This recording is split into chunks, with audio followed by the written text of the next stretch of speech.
করে জানি যে কাজটা তুমিই করেছো, আর তুমি এই কাজটা কিভাবে করেছো সেটা একমাত্র তুমিই জানো, আমি তো বলতে পারবো না। কিন্তু এই কাজ তোমার ছাড়া আর কারণ না।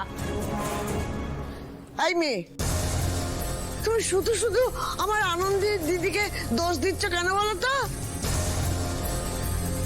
তোরসা, তুই কেন এরকম করছো? তোমাকে তো বলা হলো যে তোমাকে পারফর্ম করতে দেওয়া হবে, আর তাছাড়া কোনো প্রুফ ছাড়া তুমি কাউকে কিন্তু এইভাবে অ্যাকিউজ করতে পারো না।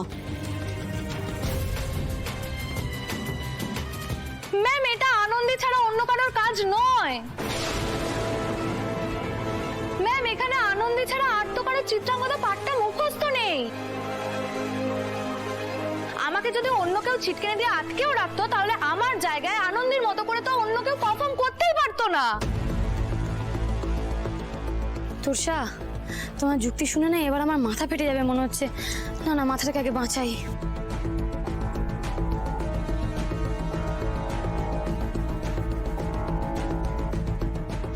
তোষা, আমার মনে হয় তুমি একটু এবার সত্যি বাড়াবাড়ি করে ফেলছো। আনন্দের এই পাঠটা মুখস্থ আছে বলে ও স্টেজে অভিনয় করবে বলে তোমাকে বাথরুমে আটকে রেখে বন্ধ করে রেখেছে, এটা কিন্তু ভুল ধারণা। বাবা, আমার কপাল ভালো যে স্যার আমাকে দোষ দেননি।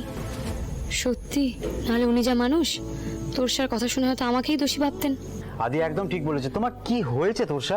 তুমি কেন এত রেগে যাচ্ছ? তোরসা, আমারও মনে হয় তোমার তোমার মাথাটা একটু ঠান্ডা রাখা উচিত। তোরসা বোকা বোকা হাব ভাব করলেও বদ কম নয়। ঠিক আমার আগেনস্টে সবার সামনে স্যারের কান ভাঙাচ্ছে।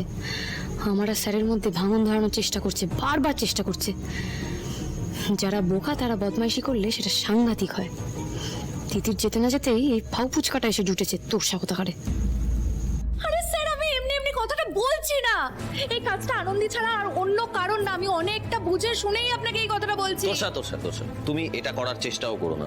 তুমি যদি এখন সবটা বুঝতে না, তাহলে এখানে দাঁড়িয়ে এরকম সবার সামনে সিন ক্রিয়েট করতে না।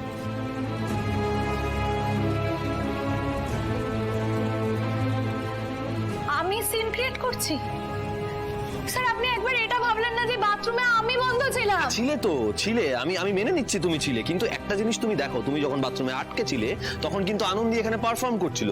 আর আনন্দী এই পারফর্মটা নিজে থেকে করতে চাইনি, তুমি আসছিলে না বলে আমরা ওকে জোর করেছি। বলা ভালো যে ও এক প্রকার বাধ্য হয়েছে এই পারফর্মটা করতে। একদম ঠিক কথা।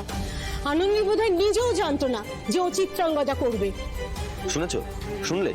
তাই আমি বলছি তুমি এবার একটু নিজের মাথাটা ঠান্ডা করো, ভাবো। তোরসা, তুমি আটকে ছিলে, তুমি বেরিয়েও গেছো, এবার তো প্রোগ্রামটা এগোই।